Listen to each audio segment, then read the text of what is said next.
আউয়ালে আখেরে নবী মোহাম্মদ, জাহেরে বাতিরে নবী মোহাম্মদ, নবী কামলিওয়ালা দয়াল নবীজি নূর নবীজির উপরে দুরূদ করি, সালাম জানায় যারা নবীজির উম্মত। ইয়া নবী সালাম আলাইকা, ইয়া রাসূল সালাম আলাইকা। আর এখন ওহাবি মৌলবীরা, তারা নাকি মৌলবী, তারা নবীজির দুরূদকে ব্যঙ্গ করে, সেলাই মেলাইকা। ওদের পাশার মধ্যে আইকেওলা ভাস দেওয়ার দরকার। লাভিসের বাচ্চাগত নবীজির উপরে যাহা খুশি তাহাই বলে। দয়াল নবীজি বিনে আমাদের কোনো গতি নেই, নবীজি বিনে আমাদের কোনো উপায় নেই।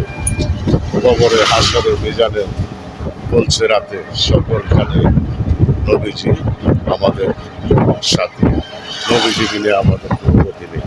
সেই নবীজির উপর দুরূদ করলে তারা বলে বেদাত। ওরা নিজেরাই বেদাত। যারা বলে নবীজির উপর দুরূদ করলে বেদাত, তারা নিজেরাই বেদাত। ওরা বেদাত করতে হবে। নবীজির উপর দুরূদ করলে যদি বেদাত হয়, তাহলে কার উপর দুরূদ করবে?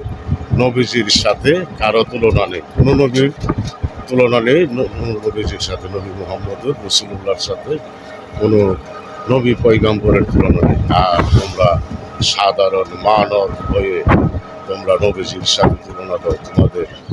তোমাদের কি উপায় জানি হয়, আল্লাহ জানি তোমাদেরকে কোন জায়গায় রাখে, সেটা আল্লাহ ভালো জানে। অবশ্যই তোমাদের স্থান ফেরাউনের সাথে হবে।